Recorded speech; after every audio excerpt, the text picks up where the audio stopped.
It was just before dawn in late May 2012 when a light breeze drifted through the open fields of southeastern Iowa. A faint orange glow pressed against the horizon, and in the early stillness, most of the community slept soundly, the hum of distant farm machinery hours away from its morning chorus. On the outskirts of a small town, beyond a gravel road and tucked behind a well-kept lawn, stood a modest farmhouse. Two old farm hangars stood upon a wooden porch, the kind of rural home that, at first glance, would seem as ordinary and unremarkable as any other.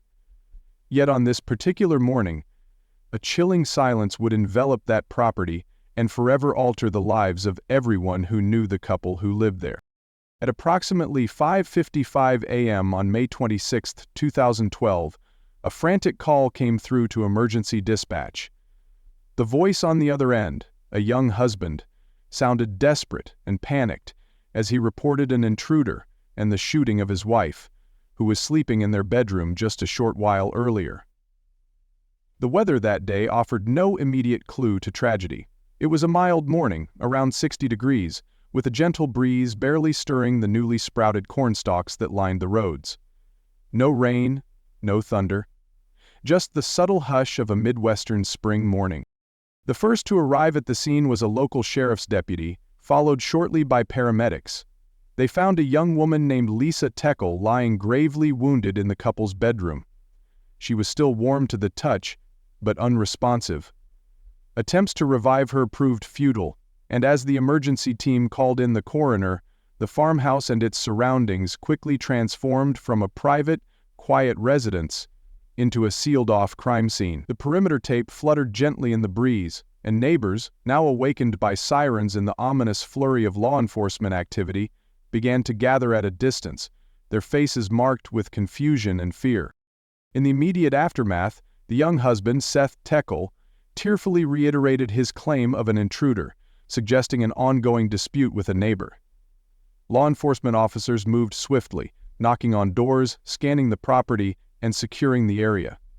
Investigators took initial statements from a handful of early-rising neighbors who had watched from their porches as emergency vehicles lined the quiet rural lane. Meanwhile, the coroner examined Lisa's body as gently as possible, noting the single gunshot wound.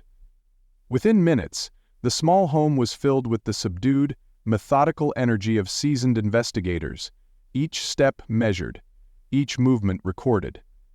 The morning sunlight grew stronger, casting long shadows on the farmhouse floor as they began their search for answers. Agency, Iowa, where the crime took place, is a community of just a few hundred residents. This corner of Wapello County is known for its fields of corn and soybeans, friendly smiles exchanged at the local cafe, and the rhythmic pace of farm life. Violent crime is exceptionally rare here, and the towns that dot the gently rolling landscape pride themselves on neighborly trust and safety. The previous year had seen only a handful of minor incidents, mostly petty theft, a few DUIs, and the occasional domestic dispute handled quietly behind closed doors. Most families had lived here for generations, their names etched into school plaques and church rolls. On this day, as the news of Lisa's death began to circulate, residents reacted with shock and disbelief. The Techel family, after all, was well regarded. Lisa was known as kind, hardworking, and compassionate. Her husband Seth, too, was familiar to many, and his family had notable ties to law enforcement in the region. The community had just recently been looking forward to the Memorial Day holiday weekend, a time of barbecues, family gatherings, and church services to honor fallen soldiers. Now, instead of festivity, a pall of confusion and grief settled over everyone. This quiet, peaceful place, where many still left doors unlocked at night, would struggle to make sense of what had just occurred. Within hours of the crime, farmers driving into town to pick up supplies would find themselves confronted by rumors spreading at the local diner. Passing through the main street, one would sense a tense hush, punctuated by the sight of the county sheriff's cruiser parked outside the hardware store as officers interviewed anyone who might have seen something. In this small Iowa community, the unthinkable had happened. A young pregnant wife had been killed in her own home, raising disturbing questions that no one was prepared to answer. Lisa Ann Caldwell was born in July of 1986 and raised not far from the very home where she met her untimely end. She grew up in a family that taught her the value of kindness, hard work, and an unshakable moral compass. Lisa's parents, both long-standing members of the community, encouraged her to explore her interests, instilling in her a quiet confidence and sense of purpose. As a child, Lisa loved to play outdoors, running through the tall grasses and helping with small tasks around family friends' farms. She was of average height, with warm, intelligent brown eyes and light brown hair that framed a gentle, welcoming face. Those who knew her recalled that she carried a quiet radiance, never the loudest voice in the room, but often the one people gravitated toward. After graduating from high school, where she had been a dependable and friendly presence in the choir and a steady contributor to community service projects, Lisa attended Indian Hills Community College. There, she pursued courses related to law enforcement, partly inspired by her father, who was a deputy sheriff, and partly out of a genuine desire to help others. Following community college, Lisa enrolled at Buena Vista University, working steadily toward her bachelor's degree. During these years, she also met and fell in love with Seth Techel, a local boy with a similarly deep-rooted Midwestern background. They married in 2011, uniting not only their two families but two sets of dreams and ambitions. Professionally, Lisa set her sights on following in her father's footsteps in law enforcement. She had recently secured employment as a corrections officer at the county jail. Though the position came with its challenges, Lisa approached it with resilience and empathy.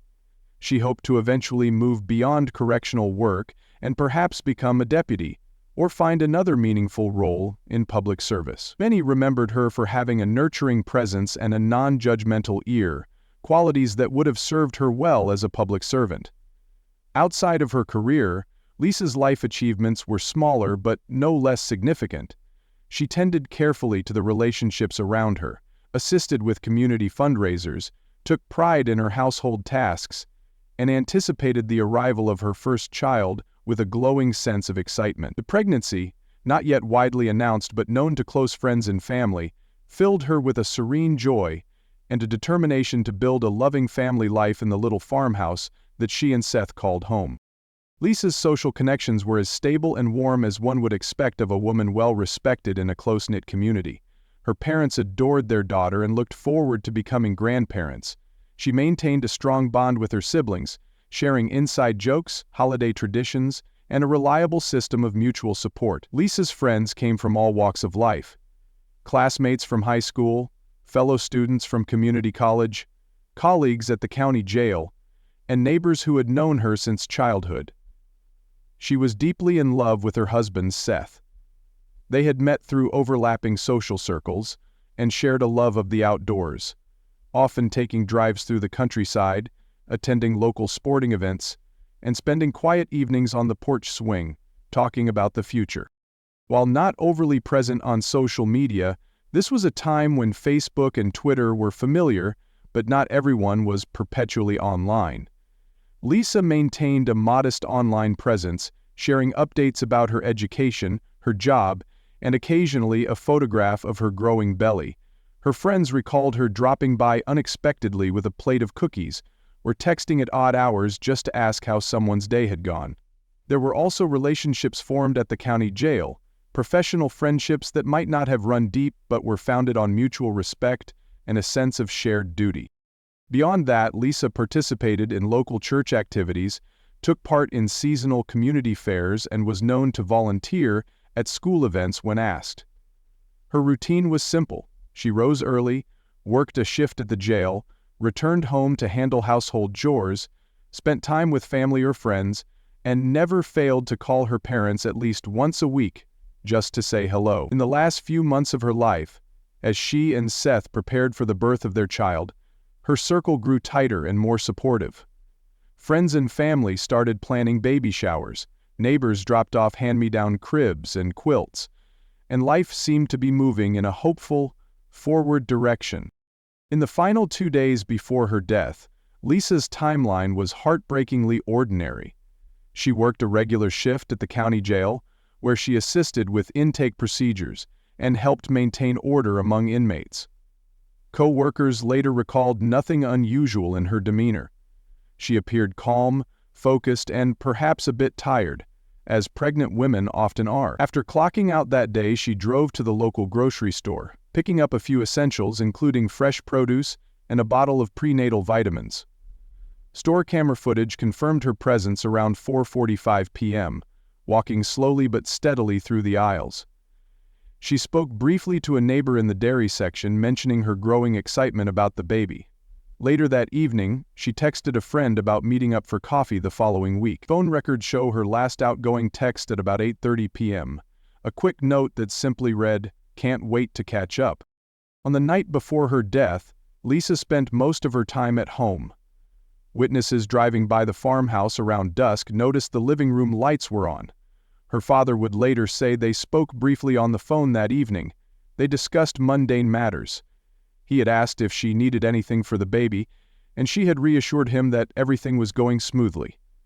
At some point, likely close to bedtime, Lisa took a prenatal supplement, as was her routine, and settled in for the night. There were no reported arguments, no known threats, and her credit card transactions and social media activity were minimal that day. She went to sleep in what should have been the safety of her own home, expecting to rise early, perhaps enjoy a quiet breakfast with Seth, and carry on with the small yet significant tasks of daily life. In the weeks leading up to her death, Lisa's state of mind was one of cautious optimism.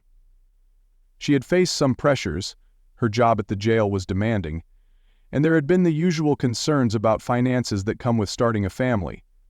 But nothing out of the ordinary.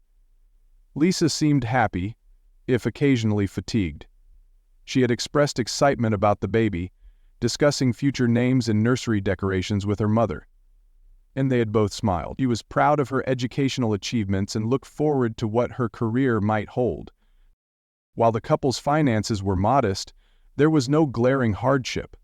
Her conversations with friends indicated only minor worries, the kind that drift through the thoughts of any expectant parent. On the emotional front, her family remembered her being kind, steady, and not prone to emotional extremes. She looked forward to motherhood with a calm anticipation, and if there were any private doubts or fears, she shared them only in passing. Her professional situation, while not perfect, offered a stable income and a sense of purpose. She had not hinted at feeling threatened or endangered. In fact, the last substantial conversation her family could recall was about the new life she carried inside her. If she had known of any danger lurking, she gave no sign. On the other side of the equation stood Seth Techel, born in the late 1980s into a family deeply rooted in the Iowa community. Seth was of medium build, with a youthful face, and a demeanor that seemed friendly at a glance. He had grown up around these parts, knew the back roads and the best fishing spots, and was well acquainted with many families who had lived here for generations. Family history suggests a relatively stable upbringing, though not without the usual strains and complexities. His family was well respected, with several relatives working in local law enforcement, giving them a certain standing in the community. Seth attended local schools, participated in school sports, and was considered by many to be a fairly ordinary young man, quiet at times but generally polite and approachable. After high school, Seth attempted a few different career paths. He dabbled in local jobs, considering eventually a role in law enforcement or emergency services. He wasn't a star student, but he wasn't a dropout either. He hovered in the comfortable middle ground, never drawing too much attention. Financially, Seth's situation was modest. He and Lisa were not wealthy by any stretch, living on moderate salaries and occasionally getting help from their families. They resided in that small farmhouse a bit off the main road, managing their household expenses and looking to the future. Associates described Seth as someone who could be charming in conversation, but occasionally distant, as if harboring private anxieties or struggles he chose not to share openly. Psychologically, Seth's profile would become a key focus of investigators and experts attempting to understand what led to Lisa's tragic end. He had never been officially diagnosed with a mental health condition, at least none publicly recorded. However, some who knew him said he could be moody, prone to periods of withdrawal, and insecure about his place in the community. There were no official records of prior violent behavior. Yet interviews with certain individuals who had crossed paths with Seth in the months leading up to the murder hinted at frustration simmering just below the surface. He had expressed discontent about financial strains, uncertainty about his career trajectory, and stress related to the impending parenthood that would forever change his life. Some believed he might have felt overshadowed by Lisa's steady progress and the respect she garnered in their social circle. Others recalled an unusual tension that he sometimes displayed if conversations veered toward his responsibilities or the expectations placed upon him as a husband and soon-to-be father. As investigators later combed through psychological reports and consulted behavioral experts, they considered whether Seth had harbored resentment or fear he never voiced openly. Perhaps there were trigger events, arguments, disappointments, or perceived slights that never found their way into the public eye. While no psychiatrist had put Seth under formal evaluation before the murder, the nature of the crime and subsequent revelations about his life would prompt experts to piece together a profile, a young man who may have felt cornered by financial responsibilities, overshadowed by a well-loved spouse, and tempted by the allure of a different life free from obligations. Community members, when asked in retrospect, described Seth's mental state as difficult to read. To some, he was the supportive husband and future father. To others, he seemed restless and distracted. Socially, Seth's persona was that of a young man still finding his footing. He had his circle of friends, some from high school, a few from community college, and others met through local activities. He was not a leading figure in community organizations, nor did he exhibit any unusual aggression or misbehavior at public gatherings. In fact, many in the community considered him likable, if a bit reserved. The farmhouse he shared with Lisa was their primary domain, a place where he spent more time than he did in town. He had a few acquaintances at the county jail through Lisa's work, though these were more polite nods than deep friendships. Seth's immediate living situation, small and modest, was not known to be tense or unhappy to outside observers. Yet, as investigators would later learn, appearances can be deceptive. Seth had been careful not to reveal any explicit warning signs, but a retrospective view showed subtle shifts. He made certain purchases and inquiries before the crime that might have gone unnoticed at the time, but later raised eyebrows. He had engaged in secretive communications, the details of which would surface only after investigators seized his phone records and combed through his digital footprint. His behavior in the weeks and days leading to the murder would become a critical puzzle for law enforcement to piece together. Ramsales. Some neighbors commented after the fact that Seth's behavior became a little erratic. He seemed edgy, kept unusual hours, and once appeared unusually flustered when asked a simple question about his weekend plans. He had no recorded history of previous crimes, but it emerged that he had shown interest in certain firearms and had taken steps to ensure he had access to one. As for surveillance, investigators later discovered he had conducted online searches for incriminating topics, as well as made vague references to life changes he anticipated soon. It would be this pattern of concealed intention, not clearly visible to the community, that formed the dark undercurrent beneath an otherwise placid exterior. In the days and weeks preceding the murder, subtle events hinted at looming tragedy. Seth's communication patterns shifted. Phone records revealed calls at odd hours to a woman not his wife, messages that stopped short of admitting infidelity but hinted at an emotional entanglement outside his marriage. He also began withdrawing cash in small increments, perhaps to avoid raising suspicion. None of this, however, would come to light until after Lisa's death. For Lisa, the 48 hours before the murder were marked by routine and hope. For Seth, they were characterized by tension, clandestine arrangements, and a sense of quiet resolve. Investigators would later theorize that something triggered Seth's violent act, maybe a conversation with Lisa that he feared would upend his plans, or an anticipation of fatherhood and responsibility he couldn't bear. Each clue, from online searches about firearms to a suspicious purchase at a sporting goods store, suggested careful, if clumsy, preparation.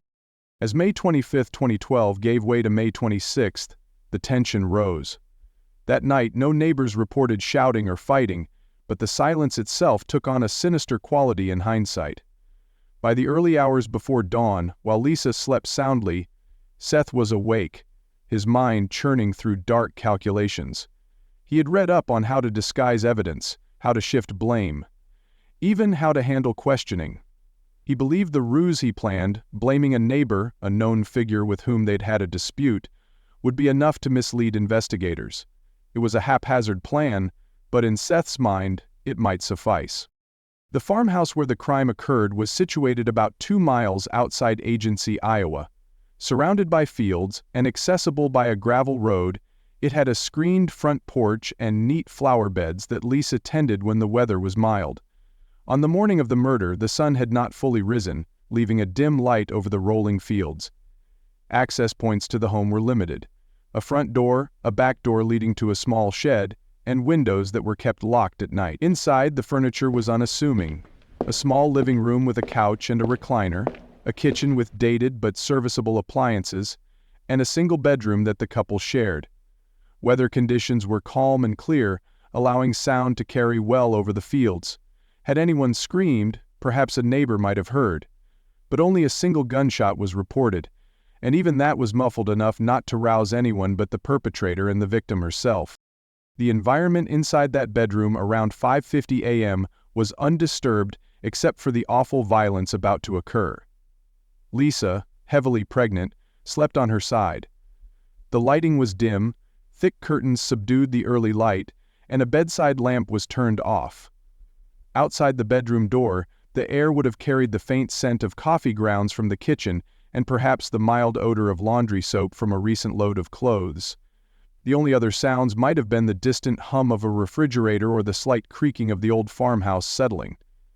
When Seth raised the weapon, the shotgun later recovered by investigators, he was careful but tense.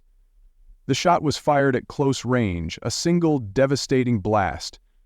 The time from the trigger pull to the fatal impact was mere seconds. Immediately after, the house fell into a disturbed hush. Lisa didn't have a chance to cry out. Within minutes, Seth placed the emergency call. He sounded frantic, claiming he was in the shower when he heard a shot. He mentioned a neighbor with whom they had issues, trying to direct suspicion outward. First responders arriving swiftly found him distressed, hovering over his wife's lifeless form. The paramedics attempted resuscitation, but it was too late. The crime scene was tragic, yet eerily straightforward. No sign of forced entry, no footprints in the dew-laden grass outside, no shattered glass, no rummaged drawers. Investigators noted the suspicious neatness. Seth pointed out an open door, suggesting an intruder's escape. Officers stepped outside to check, but found nothing. It struck them as odd. Killers in break-ins usually leave some trace. In the immediate aftermath, Lisa's body was carefully examined. She had been shot once, a wound consistent with a close-range discharge from a shotgun.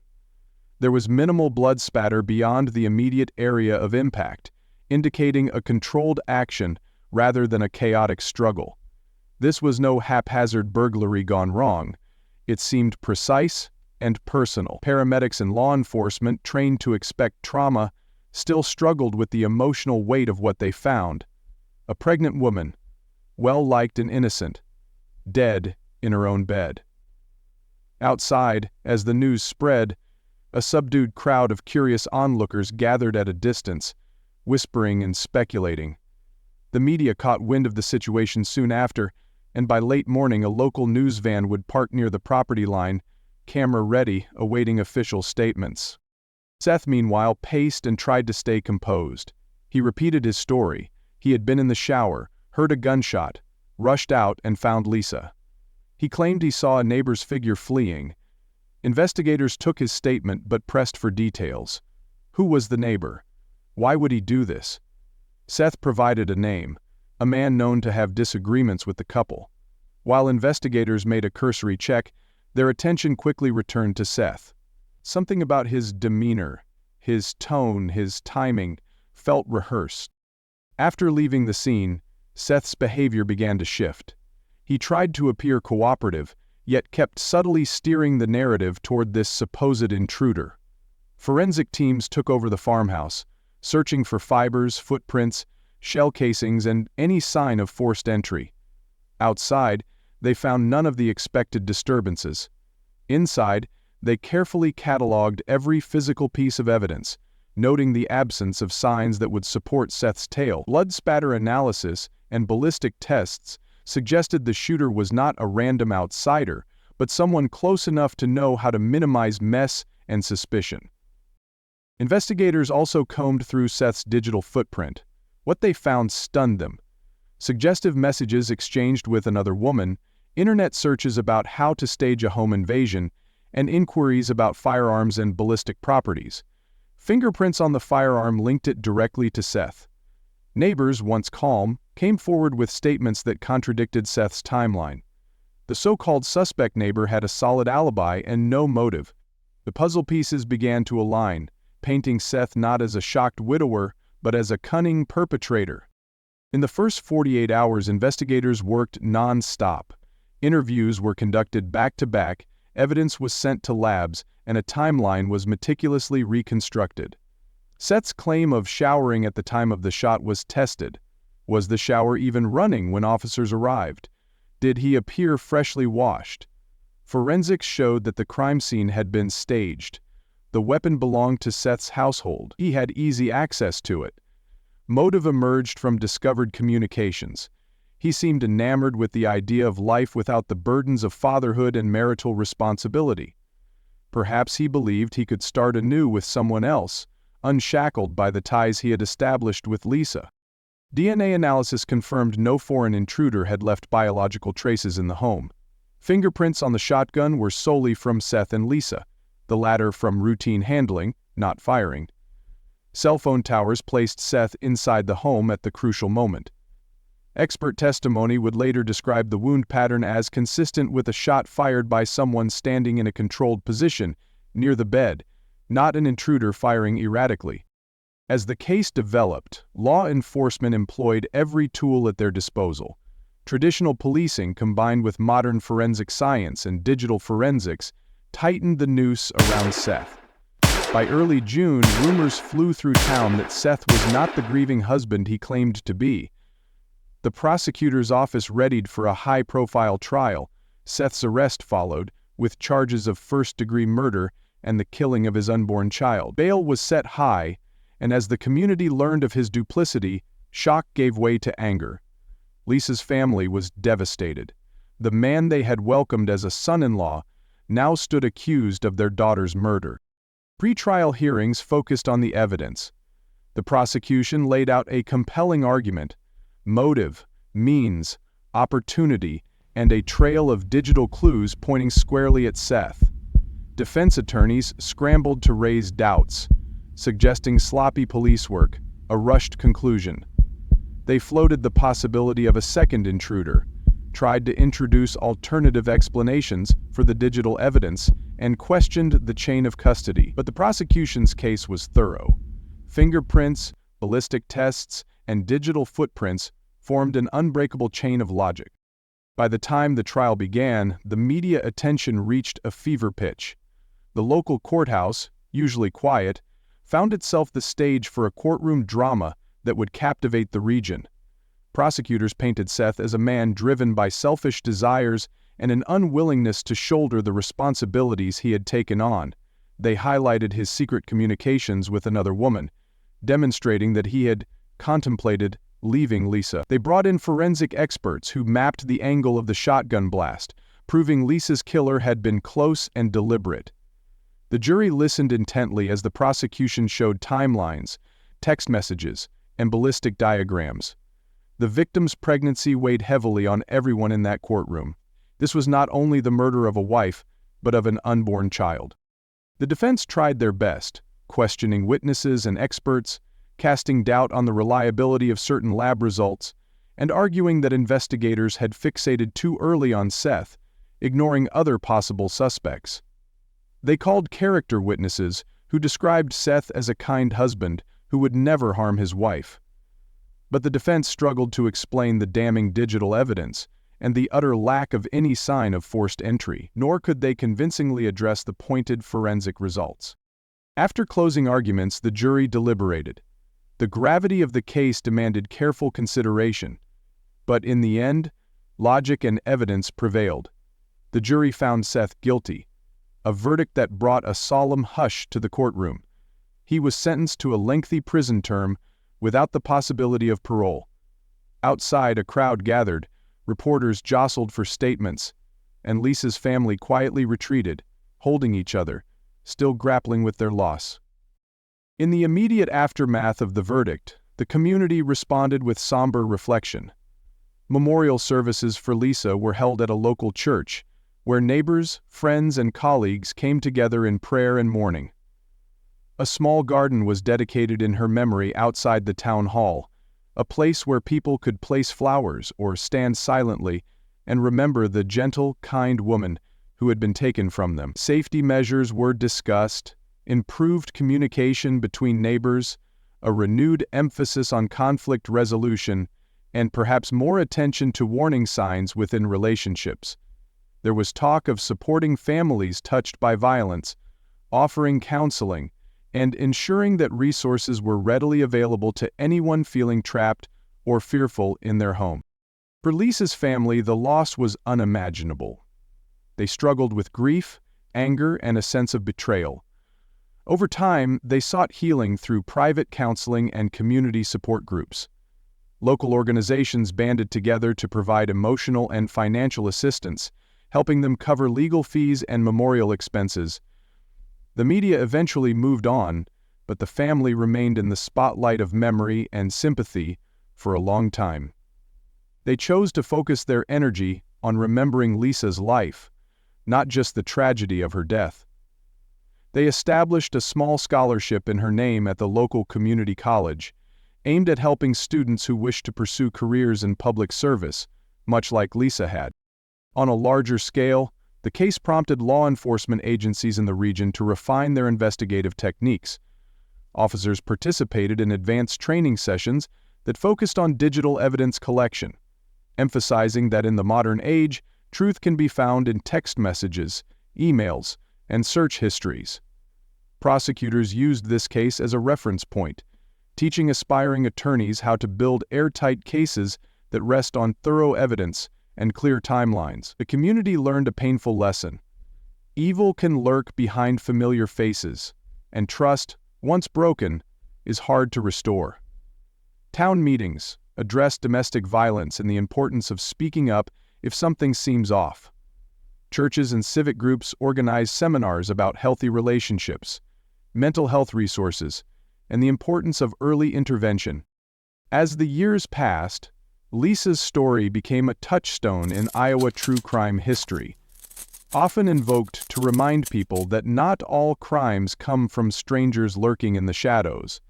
Sometimes, the danger lies much closer to home.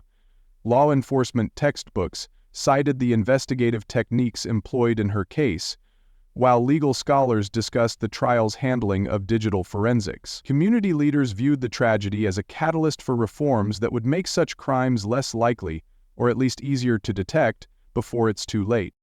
The farmhouse itself changed hands after the trial. New owners moved in, redoing the landscaping and repainting the exterior.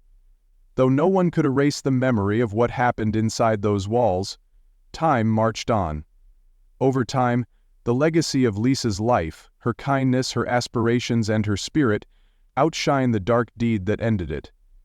In quiet corners of Agency, Iowa, people still speak her name with admiration. Friends remember the warmth of her smile and the gentleness of her manner. Some neighbors say they can still imagine her sitting on the porch, a soft breeze in her hair, dreaming of a future that should have been hers. In reflecting on this case, it's clear that violence sometimes emerges where it's least expected, casting a pall over whole communities. Yet, the community's resilience, their collective push for better support systems and more vigilant policing, stands as a testament to their strength. Lisa's life and death left an imprint that led to heightened awareness, improved response protocols, and a deeper appreciation for the small moments of kindness and honesty that hold communities together. The truth unearthed here wasn't easy or comforting, but it reinforced the vital importance of thorough investigation, fair trials, and the pursuit of justice, no matter how painful the path might be. Don't forget to like and subscribe for more true crime stories.